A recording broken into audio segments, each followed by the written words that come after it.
हाँ दोस्तों, स्वागत है आपको आपके अपने YouTube channel D for you study में। दोस्तों, जैसा कि आपका एग्जाम्स क्लास 9th का होने वाला है, जो कि आप क्लास 10th में प्रवेश करने वाले हैं। तो दोस्तों, क्लास 9th के साइंस में पूछे जाने वाले प्रश्न में से कुछ प्रश्न लेकर के आए हैं, जो कि बहुत आवश्यक प्रश्न हैं। जैसा कि दोस्तों आपको पता है कि एक होता है ऑब्जेक्टिव प्रश्न, जिसे बहुवैकल्पिक प्रश्न भी कहते हैं, उसे अति लघु उत्तरीय प्रश्न भी कहते हैं। तो दोस्तों, आज इसमें लघु उत्तरीय प्रश्न और ऑब्जेक्टिव प्रश्न जिससे बनते हैं, वो प्रश्न लेकर के आए हैं। तो चलिए देखते हैं सारे प्रश्नों को। और 1 मार्च से आपका नया बैच स्टार्ट हो रहा है क्लास 10th का, इसलिए आपके 9th के लेकर के आ गए हैं कि अगर आपका 9th अगर अच्छे से जाएगा तो 10th तो अच्छा से जाना ही है। तो चलिए देखते हैं प्रश्नों को कैसे कैसे क्या है।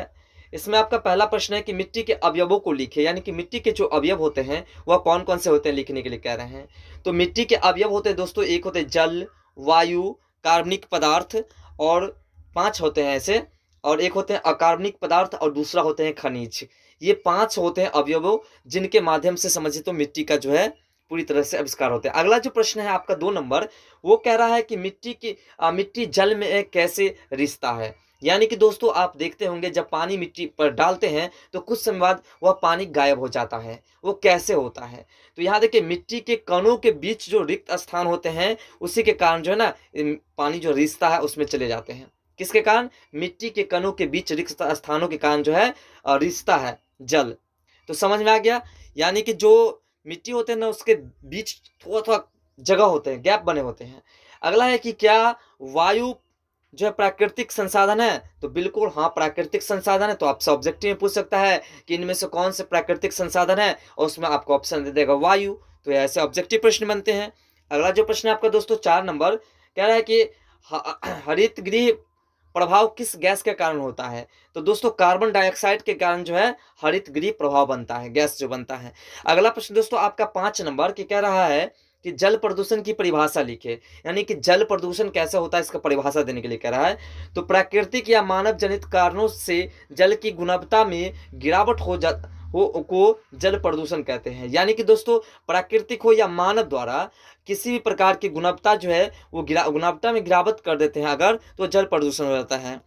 आगे के प्रश्न दोस्तों आपका 6 नंबर कह रहा है कि 5 जल प्रदूषकों के नाम लिखें। अवश्य इसमें से प्रश्न आएंगे दोस्तों, 100% आपके एग्जाम्स में इसमें से प्रश्न आएंगे। तो यहाँ कह रहे हैं 5 जल प्रदूषकों के नाम लिखे। तो वो जल प्रदूषक के 5 जो नाम है, पहला है यूरिया, दूसरा है अमोनियम सल्फेट, तीसरा है सीसा, और चौथा जो दोस्तों आपका है वो है मरकरी, और 5वां है आपका जो आणविक एवं नाभिकीय ऊर्जा। मरकरी जानते हैं, मरकरी जो होता है जो पारा में यूज किया जाता है। आगे आपका जो प्रश्न है कि वायुमंडल के उस प्रक्षेत्र का नाम लिखे जहां ओजोन पाया जाता है, यानी कि ओजोन परत पाया जाता है वायुमंडल के। तो देखिए समताप मंडल या स्ट्रोफियर जो होते हैं उसमें पाया जाता है ना, ओजोन परत। अगला प्रश्न दोस्तों आपका 8 नंबर कह रहा है कि अम्ल वर्षा में उपस्थित अम्लों के नाम लिखिए। तो दोस्तों अम्ल वर्षा में जो उपस्थित रहते हैं सल्फर डाइऑक्साइड तथा नाइट्रोजन रहते हैं, 2 गैस रहते हैं, मिक्स रहते हैं। अगला प्रश्न दोस्तों आपका 9 नंबर प्रश्न है कि प्लास्टिक के कारण प्रदूषण को रोकने के उपाय बतावे।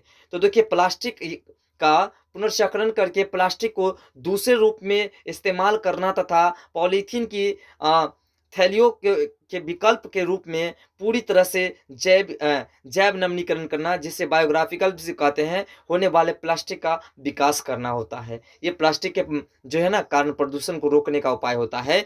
यानी कि प्लास्टिक की अगर सीधी भाषा में कहा जाए तो प्लास्टिक से पॉल्यूशन को रोकने का सिर्फ एक उपाय है कि उसे पुनः चक्रीकरण करके जो है ना नया बनाना, यही एक मेन है पॉल्यूशन को रोकने का कारण। नहीं तो इधर यत्र तत्र फेंकेंगे तो पॉल्यूशन फैलेगा ही। आगे है कि भूमि प्रदूषण की परिभाषा लिखिए। तो देखिए भूमि मिट्टी से उपयोगी खड्डानों का हटाना और दूसरे हानिकारक पदार्थों का मिट्टी में मिलाना जिससे मिट्टी की उर्वरता नष्ट हो, उसे भूमि प्रदूषण या मृदा प्रदूषण कहते हैं। यानी कि दोस्तों देखते हैं कि मिट्टी में कटाव होते हैं, यानी कि गड्ढा कोड़ देते हैं और फिर उसमें क्या करते हैं कचरे वगैरह डाल देते हैं। वैसे कचरे जो कीटाणु नाशक भी होते हैं और कीटनाशक होते हैं, जिसमें कुछ ऐसे कीटनाशक होते हैं जो उर्वरक शक्ति वाले जो कीटनाशक होते हैं उसे भी मार डालते हैं। आगे 2 उर्वरकों के नाम लिखे। तो 2 उर्वरक है, एक है हरित उर्वरक और दूसरा है कंपोस्ट उर्वरक।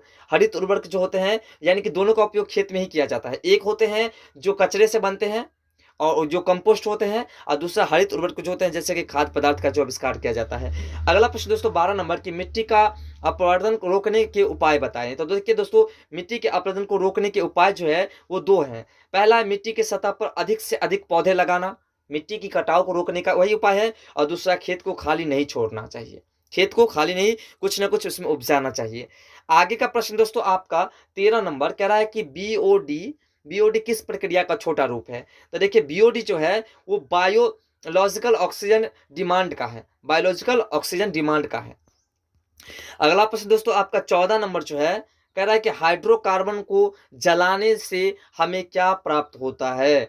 तो देखिए हाइड्रोकार्बन को जलाने से कार्बन डाइऑक्साइड और जल वाष्प तथा उष्मा भी प्राप्त होते हैं, इतने चीज इससे प्राप्त होते हैं। दोस्तों इस बातें सबको अगर सही से समझ लेते हैं तो क्लास 10th में इसकी आवश्यकता पड़ती है आपको। इस बार दोस्तों आपको बता दें कि क्लास 10th में आपके मैथ भी बहुत अच्छे से चलेंगे, साइंस भी चलेंगे, सोशल्स भी चलेंगे, और हिंदी मैथिली तो स्पेशलिस्ट है ही आपके D4U स्टडी का।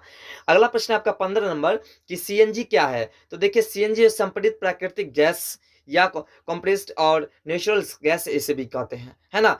अगला प्रश्न दोस्तों आपका जो है प्रश्न नंबर 16, वह कह रहा है कि सीसा युक्त पेट्रोल में सीसा यानी कि पीबी का कौन सा यौगिक मिला होता है। तो ये जो होता है टेट्राफाइल्स जो होते हैं, जिसे C2H5 × 4 होता है, इसका सूत्र होता है।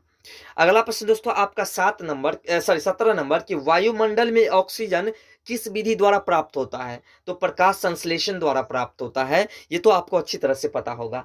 अगला प्रश्न आपका 18 नंबर कि मिट्टी का अपरदन मुख्य रूप से किसके द्वारा होता है। तो देखिए वायु और वर्षा के कारण होता है। आप गौर करते होंगे रेगिस्तान जगह पे क्या होती है, हवा के कारण यहाँ की बालू वहां चली जाती है, और वर्षा के कारण क्या होते हैं, देखते होंगे कि यहाँ की मिट्टी जो है बह करके दूसरी जगह चले जाते हैं।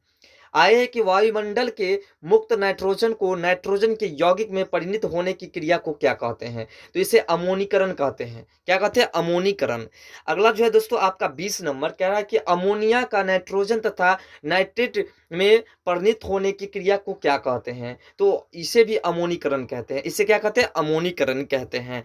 अगला प्रश्न आपका 21 नंबर है, कह रहा है कि नाइट्रेट के लवण का नाइट्रोजन गैस में परिणत होने की प्रक्रिया को क्या कहते हैं। तो इसे भी अमोनीकरण ही कहते हैं, क्योंकि ये बदलने की काम हो रही है। अगला जो प्रश्न आपका, ये सब ऑब्जेक्टिव प्रश्न में आएंगे दोस्तों, और कभी कभी छोटे छोटे प्रश्न पूछ देते हैं। आगे है कि पृथ्वी पर पशु एवं वनस्पति जल के द्वारा का मुख्य कारण क्या है। तो यह है प्रदूषण, ये जो नष्ट हो रहे हैं इसका मेन कारण है प्रदूषण।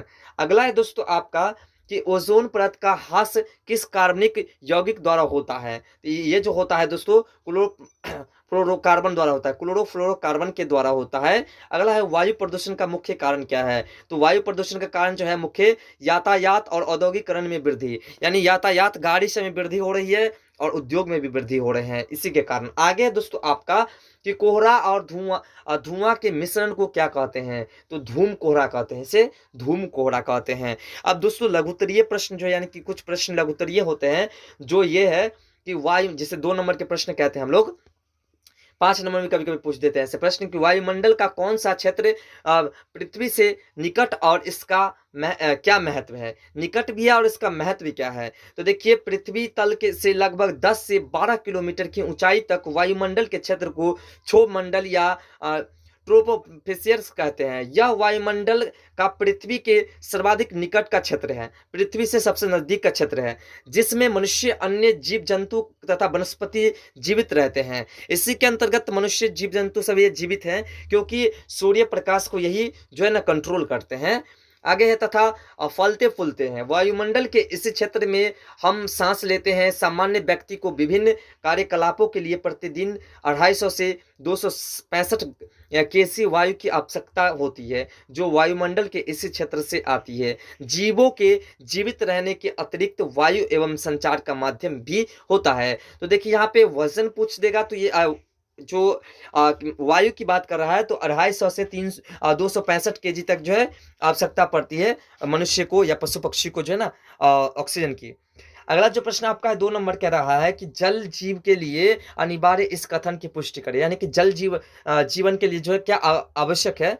तो देखिए जल जल मानव जीवन का मुख्य आधार है। आपको पता हैगा कि जल क्या है, मनुष्य के लिए या पशु पक्षी के लिए क्या है, एक मुख्य आधार है।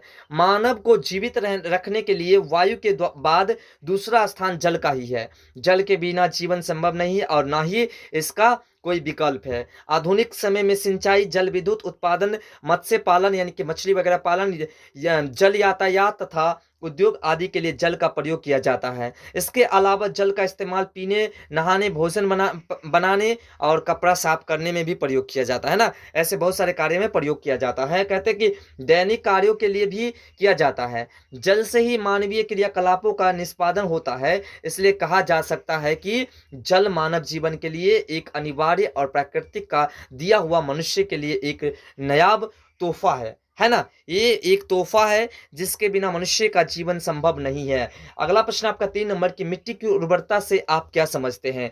तो देखिए, मिट्टी में मौजूद सूक्ष्म जीव और केंचुए होते हैं जो मिट्टी के पोषक तत्वों के पुनर्चक्रण में सहायक होते हैं, जिससे पैदावार में बढ़ोतरी होती है, यानी कि जनरेशन जो होते हैं, अच्छे फसल उगने में जो है इसका सहयोग होता है।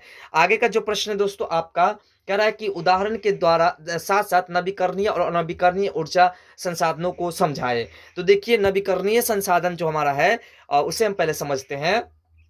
नवीकरणीय ऊर्जा संसाधन वे संसाधन जो एक बार लगातार उपयोग होने पर पुनः स्वतः उत्पन्न हो जाते हैं, नवीकरणीय ऊर्जा संसाधन कहलाते हैं। वायु और ऊर्जा, जल और वन नवीकरणीय संसाधन है। अगर इसे एक बार यह समाप्त हो जाए तो पुनः प्राप्त किया जा सकता है, ये नवीकरणीय होते हैं। और अनवीकरणीय जो होते हैं वह पुनः प्राप्त नहीं होते। तो और अनवीकरणीय संसाधन जो कहलाते हैं वो क्या है, वे संसाधन जो एक बार समाप्त हो जाने पर पुनः जल्दी उत्पन्न नहीं होते हैं, अनवीकरणीय ऊर्जा संसाधन कहलाते हैं। उदाहरण के लिए कोयला और पेट्रोलियम जो है ये अनवीकरणीय संसाधन है। ये आपके 10th क्लास में भी पूछते हैं। आगे का जो प्रश्न आपका 5 नंबर के कुछ वायु प्रदूषकों का उल्लेख करें। तो देखिए, वायु को पेट्रोल वाहन प्रदूषण करते हैं और वायुमंडल में कल कारखानों के चिमनियों द्वारा छोड़े गए धुआं और थर्मल पावर स्टेशनों तेल शोधक कारखानों, कोयला खदानों एवं पेट्रोलियम आदि के दहन के धुएं वायुमंडल में पहुंचकर के वायु को प्रदूषित करते हैं और वायुमंडल में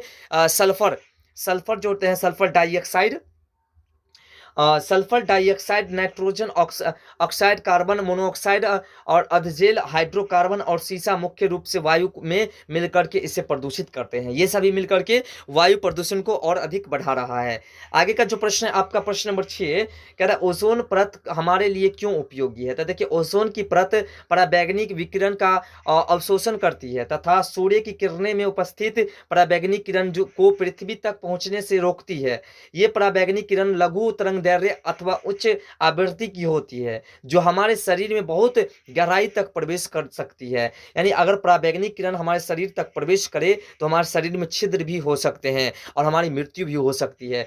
यदि ओजोन आवरण हटा दिया जाए तो पराबैंगनी विकिरण जो है पृथ्वी तक पर्याप्त मात्रा में पहुंच जाएगी, जो सैब शरीर के उन अणुओं को नष्ट कर देंगे जो जीवन के लिए आवश्यक है। यानी कि हमारे शरीर के पूरे कचरे जितने भी चीजें हैं उन सभी को मार डालेंगे, समझिए ना, छिद्र कर देंगे हमारे शरीर में।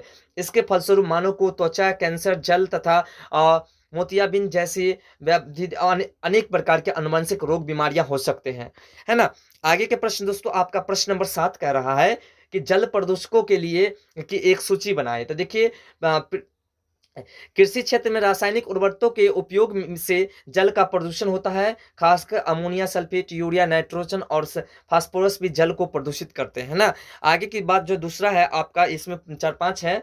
दूसरा है कि नवीकरणीय क्षेत्र से स्वेज, गंदे जल इत्यादि जल को प्रदूषित करते हैं, ये भी जल को प्रदूषित करते हैं। उसका विभिन्न कारखानों के से निकलने वाले रासायनिक प्रदूषण, जो कचरे वगैरह निकलते हैं कारखानों से, कई प्रकार के धात्विक पदार्थ जैसे सीसा, मरकरी इत्यादि नदियों, झीलों एवं तटीय सागरों के जल को प्रदूषित करते हैं। ये सभी जल को प्रदूषित करते हैं अच्छी तरह से। आगे आपका 4 नंबर के समुद्र में खनिज तेल के उत्पादन से जल प्रदूषण होते हैं, इससे भी जल प्रदूषण होते हैं जब खनिज तेल निकाला जाता है। आगे आणविक एवं नाभिकीय ऊर्जा के प्रयोग से रेडियो सक्रिय पदार्थ जल को प्रदूषित करते हैं। रेडियो सक्रिय गैस जो निकलते हैं और ये सभी जल को प्रदूषित करते हैं।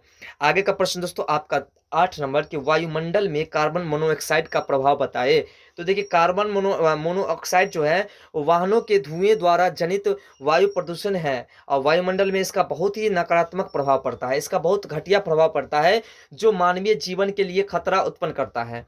वाहनों के धुएं में मौजूद कार्बन मोनोऑक्साइड शरीर में प्रवेश कर रक्त में मिल जाता है और हीमोग्लोबिन से अभिक्रिया कर कार्बोक्सी हीमोग्लोबिन का निर्माण करता है। कार्बोक्सी हीमोग्लोबिन पर्याप्त मात्रा में रक्त में ऑक्सीजन का अवशोषण करता है। क्या करता है? ऑक्सीजन का अवशोषण करता है।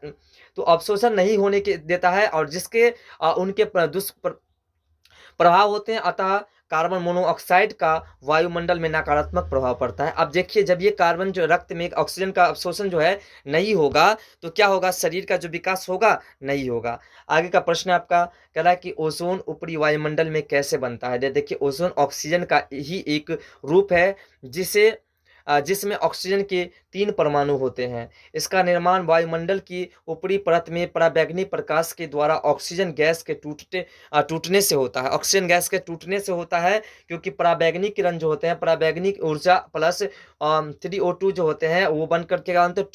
2O3 बनते हैं। ओजोन वायुमंडल की बाहरी परत है जो हमें हानिकारक पराबैंगनी विकिरण से सुरक्षित रखते हैं। जब जो पराबैंगनी किरण जो होता है इसका जो वर्ण विक्षेपण होता है बहुत हार्ड होता है तो उसे रोकने के लिए इसका प्रयोग किया आगे होता है। और नाइट्रोजन ऑक्साइड और नाइट्रोजन डाइऑक्साइड वातावरण में कैसे बनता है समीकरण देकर के बतावे। तो देखिए नाइट्रो ऑक्साइड जो होते हैं वो N2+O2 यानी कि 2NO से बनता है और दूसरा नाइट्रोजन हाइड्रोक्साइड जो होते हैं वो 2NO+O2 मिलकर के जो है 2NO2 बनता है। तो इसका जो अगला जो प्रश्न है आपका कि BOD का उल्लेख करें। तो देखिए बायोलॉजिकल ऑक्सीजन डिमांड जो होते हैं या BOD रासायनिक उर्वरक में जो मुख्य रूप होते हैं वो होते हैं जैसे स्ले यूरिया, इसका सूत्र देख सकते हैं आप NH2CONH2 होता है और दूसरा अमोनिया सल्फेट जिसका NH4 इंटू जो है 2SO4 होते हैं और आदि का प्रयोग होता है। इन सभी का प्रयोग होता है जब BOD की बात होती है। तो इसमें जो है कह रहा है कि नाइट्रोजन और फास्फोरस की मात्रा बढ़ने से जल में शैवाल की वृद्धि होती है और शैवाल के मासे पर यह बैक्टीरिया द्वारा सड़ता है। इस सड़न प्रक्रिया में जल में घुले ऑक्सीजन का उपयोग होता है जिससे कि जल में घुले ऑक्सीजन की मात्रा कम हो जाती है और इस प्रक्रिया को क्या कहते हैं? बायोलॉजिकल ऑक्सीजन डिमांड कहते हैं, जिसे हम लोग बीडीओ के नाम से जानते हैं। और कहा जाता है जल में ऑक्सीजन की मात्रा घटने से जीव जंतु की मृत्यु हो जाती है। जल में जब ऑक्सीजन की मात्रा घट जाती है तो जीव जंतु की क्या होती है? मृत्यु हो जाती है।